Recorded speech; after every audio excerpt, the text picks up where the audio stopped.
You can't tell that joke, Vince. I think your dad's a great pastor. Okay. So my guests today are Vince and Katrina. And hey, who's joining us? Hey, Hey. who's joining? He's got a Well, puzzle piece. Okay. Puzzle piece versus Bill. Yeah. Ethan does the same thing. Let's be honest. It's only mediocre to see you even through quarantine. So Wow, this is like my roast, huh? Yeah, I'll take it. I'll take it. So how are you guys holding up during this quarantine? What's changed in your lives? I'm working pretty much, well, strictly from home now.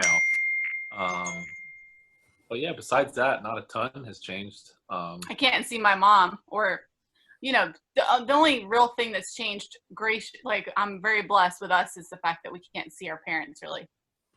Okay. So otherwise, very blessed. Yeah. We're not Doing yard work, Yeah. things like that to occupy time. She's baking a lot, so that means a lot more desserts and stuff for me. Oh yeah. Yeah, but it has to be like eggless because now we have this egg problem apparently with people buying too many eggs. So I'm getting creative. So what have you actually baked lately? What's one of your? Well, today I put together because I wanted to make cinnamon rolls, but that takes 3 eggs, and I only have so many until I go back to the store. So I did cinnamon roll cake for tomorrow. Nice. Thank you. That sounds awesome. So, Yeah. so are you guys watching any TV, movies, anything like that? We'll we'll put on some stuff in the background, like we've had The Office on. Mhm. Trying to think of what we really have a hard time finding TV shows that we both like. Okay. That's our biggest struggle right now when it Yeah. comes to watching TV shows. Well, she loves documentary stuff. Yeah. Yeah. What, So not really. like those violent ones about like all the Like the Yeah. serial killer ones. Yeah, like serial killers or documentaries about being like locked up. Okay. It's strange, but it's interesting. And then later at night when she's saying she's nervous and Yeah, and scared, I I get have to freaked tell her out. to stop watching them. Yeah. Yeah, we used to joke around like if we would go to the movies and it was a comedy, we would leave, windows would be down, everything would be all good. We watched like a scary movie in the theater, run into the car, lock it, driving home like, is that guy following us? We're gonna Yeah. get Right. You always hear something in the middle of the night, even though it's not really there. Yeah. Yeah, totally. So I want to go into a little bit of a deep dive with you, and I'm going to go with let's go with Vince. Who was your favorite Saleo soccer coach of all time? Favorite Saleo soccer coach? I mean, out of enjoyment, probably Bill Merck. I don't know if you could call it a coach because I don't know what he really taught us. But Okay, so that's fair. So maybe I wasn't a great coach, but when you got angry when I wasn't your coach because you I think missed a goal or something, did you punch with your wrist? Is this true? It was actually the only way, the first time I actually broke a bone. Yes. You punched something? I was playing goalie. Actually, I was on my dad's team. Okay. My dad got hurt. He liked to play goalie, and so no one else wanted to play goalie, so I had to play, and I was not very good at it. And I remember that. Oh, no, sorry. God. yes. No, it's not hard to remember. Wow. And yes, was frustrated, but honestly, I thought it wasn't out of it was more frustration. I went to get up and I like banged my fist against the floor. And as soon as I did, I was like, oh no, something's wrong. And yeah, just broke the bone, whatever they call it, a boxer's fracture, broke the bone on my pinky side. Wow, so even you learned something, Katrina. I did. Yeah. I learned where my pinky is. It takes a lot for him to learn. Well, that's good. So how many other broken bones have you had doing stupid stuff? You haven't had me on broken bones. No, I've fractured. I've had fractures here and there, but he wants to go to you. But all from soccer. All from soccer. Okay. Are you still playing pickup games or anything? Or are you? Not right now. I stopped when she was in the third trimester. Right with before we him, had Grayson, Right before we yeah. had Grayson. Okay. Nice. No. Now, did you play a lot of sports, Katrina? No. No? No. What did you do for fun as extracurricular activities back in the day?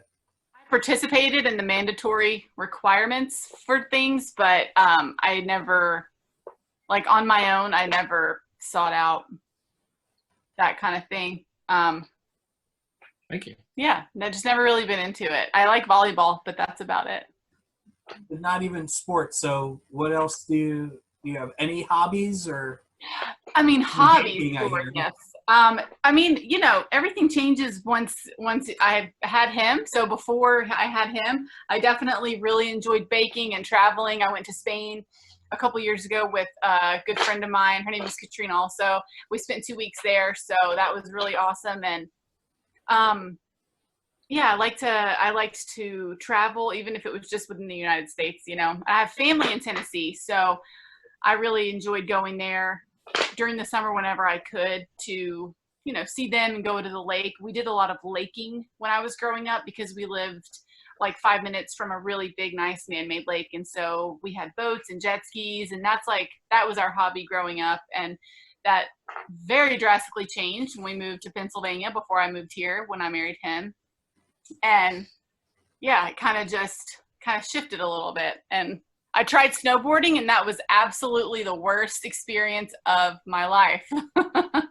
So, Why? I mean, you know, because I have zero ability in the coordination department, so that just didn't work out for me very well.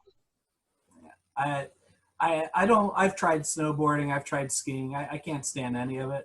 Our 8th grade year, we decided to do that. Like that was our school trip. And I spent the whole time in the lodge playing NBA Jam. That was the same for me. Yeah. Just not my thing. Yeah. I don't need to be cold and go down a hill. I like that with a sled. Or or like tubing. tubing. That would be fun. That would be a lot of fun. Tubing was awesome. Yeah. Okay. So let me ask you some questions here now. So before we do a would you rather, which I eventually will get to. So Vince, what is the best thing about growing up as like in front of everybody as the pastor's kid? Like, what's the best thing about it? Best thing about it. Trying to think of what. So I would say the best thing about it probably was, especially with being that my dad was the pastor, like the church family, kind of being closer and wanting to help with things and things like that. It made you feel, I mean, when I was a kid, it made you feel somewhat important. But then once getting older, it was more so just kind of feeling like you had that extra family behind you with things like that, hearing people praying for me and things like that because they knew who I was. Right. Okay, so let's go with it. You know it's coming. What's the worst thing? Oh, worst thing. You gotta be honest here. Come on. I'm gonna be honest. Well, I would say the worst thing has changed throughout my life. I would say the worst thing being when I was younger was definitely my own. It was my own self, but it was putting this impression of living up to an expectation that I kind of made up. Being that it was like, not only was it church, it was also the same school that he went to. Everybody knew who he was. So it was more so, I think I ended up putting this like false impression on myself, and people saying, your dad would not be happy about that. He would not be proud. I think that was probably the case. It's wow. It's the positive and the negative. The positive is... People still say that to you. You're right. That's true. The positive is that everybody wanted to be involved and want to be involved in my life. The negative is also that of people felt like they should voice that my father wouldn't be proud of me, like they knew him a little bit more than I did. Yeah. Most people say to me, you know, Ethan wouldn't be proud of you right now. You know, so I understand. But so Katrina, you were a waitress back in the day. Is this correct? Yes. Yes. What's the worst part about being a waitress? The worst part about being a waitress Are you having is good stories about like just it can be the uncertainty of income. okay. Like right now, especially, you know, they're collecting unemployment, but they're definitely not making what they're used to. So, you know, But for job security is great with waitressing. It's also not so great depending on the situation. Crazy stories would be, I know, you know, oh, there's just so many things that happen in a restaurant that are just off the wall. I think most of it happens within the group of the servers themselves. But as far as customers go, I mean, I'll never forget, I started managing a steakhouse in King of Prussia when we were dating, and my first night on the job, this man was very irritated about the temperature of his steak was not correct. And so he took the steak and a piece of steak and threw it at me. And I was like, what? But I'm to be fair, I didn't know you were going to marry Vince, so you know, I like it a certain. Oh, no, it wasn't. How dare you? So he had to be escorted out by males that worked there because he was yelling at me and all this. So people get really crazy. And then you also have other families who will come in who are so nice that, you know, this one guy said to his server, wasn't me, hey, go tell one of your colleagues to come here. So she said, hey, Katrina, go to this table. And he said, can you go get me Coke with ice? So I did. When I came back, he had given me $20. So that was cool. You have some people that come in that are really, really nice. And, wow. You know, yeah, it's just, and even bigger things too. You see a lot of generosity and you also see a lot of not generosity at the same time. Okay. And I met a lot of famous Rosie people. O'Donnell. Not sure that's a great. You know, this is a church thing. No. Was it? I know. And she was there with her wife. Okay, so was she a good tipper? She was a very nice woman. You met Robert Kraft too. I met Robert Kraft. Oh, you got all kinds of great people there. Yeah. Oh yeah. Very strange. I met the country music singer Sam Hunt, which I don't know if you know who that is. But no, it's country. It doesn't count. Fine. Yeah. She made sure to let me know how attractive he was. Okay. When we were dating. Okay, fair enough. Look at me. No, I'm just kidding. And I also met Charles. So let's change subjects here. No, I'm just kind of kidding, but no, just to move us along here, yeah. And you know, Psalm 40. How did you get involved with that? How is that a thing that? Well, I've never had a women's group, a women's Bible group or anything like that. And I just, you know, I really started looking at other churches. That's how that whole thing came about, because Immanuel didn't offer a nighttime women's group. And I really wanted something that was already established because I didn't know how to do that. And I wanted it. So I started looking at other churches, and they were very heavy on becoming a member to do anything really. So I kind of thought, all right, I'm going to put this on the back burner. I saw the study, liked the material, started looking at it, and I thought, I'll just present this. I really, you know, I told Deanna, and I said, this might just be me and you. And then there was a large group of women that wanted to do it as well. So thank you, quarantine, that's kind of been put on the back burner. But well, you've been doing the Facebook Lives. And and that's cool, getting to do that. Yeah, I mean, I think that's great. Yeah, it's excellent. So, what can we pray for you guys for?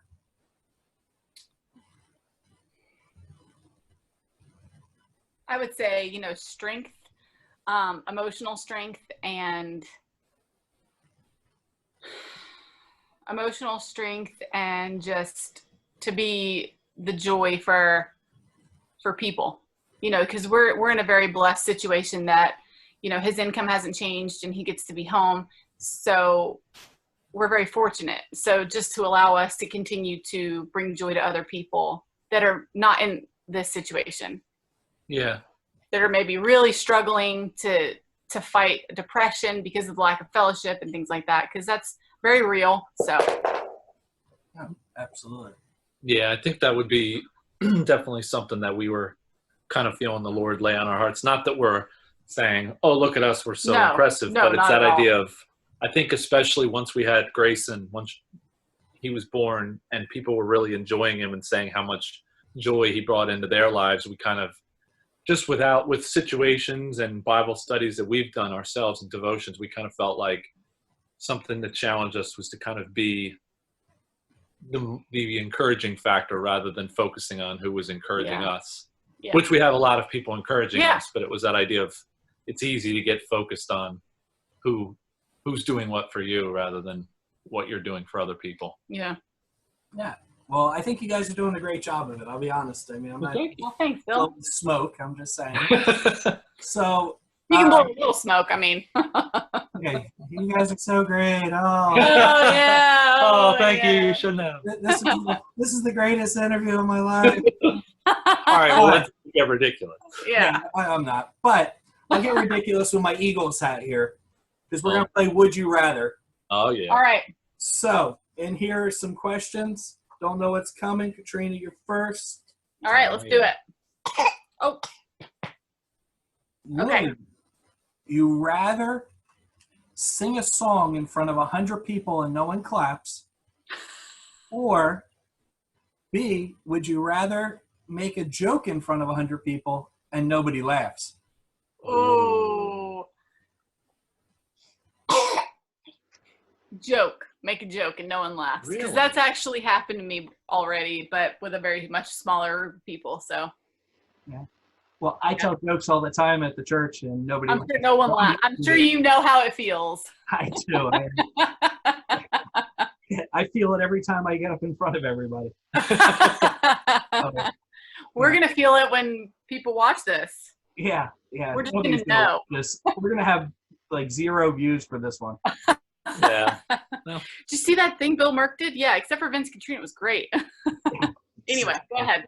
Okay, Vince, your question. Here we go. Yours is, would you rather be the clown that distracts the bull, or would you rather be the bull rider? Oh. You got to think about it.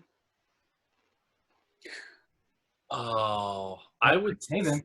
Oh, sorry. Yeah, I'd probably say, oh, that's right. I'd probably say the clown that distracts the bull. Yeah. Okay. You wouldn't be afraid of getting hit by those I would, but I have more confidence in my dodging skills than my bull riding skills. Okay, that's a good answer. That's fair. Yeah. I'll take that. Okay, so the time is yours. What would you like to tell the people of Immanuel, and make it joyful? Joyful. No, I'm just saying. What would you like to tell everybody? I was just trying to.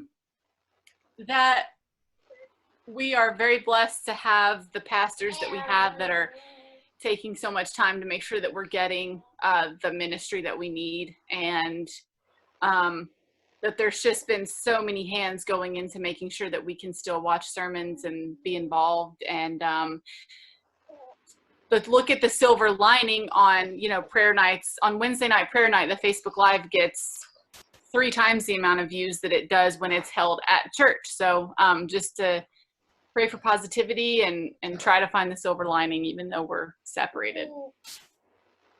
Yeah, Vince, you have to contribute. I would with that, I would say, in a positive sense, just so that everybody knows how much we get to hear about it and see it, how much effort is being put into the church. And sometimes I know people know how great our pastors are, but it's pretty cool to see how many different people are really putting in an effort of different things, just like plugging yourself, doing something like this.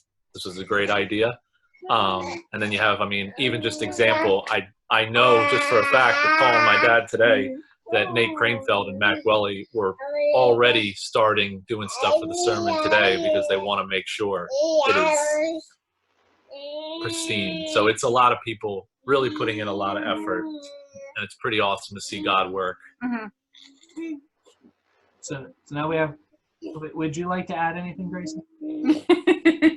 Anything you'd like to tell the people? Yeah. So what do you want to say? Yeah. Yeah. Right? Same thing if I had held up Ethan. The drool too. I don't know. We'd have to ask him. So he is actually sitting next to me, but he you know, I don't think he. Well, Can't say hi, Ethan. so anyway, well, thanks, guys. It was a pleasure, Well, thank you. Thank you. This was awesome. and we will we'll see you around. And All right, sounds good. Absolutely. We'll see you soon. okay, see you later. All right.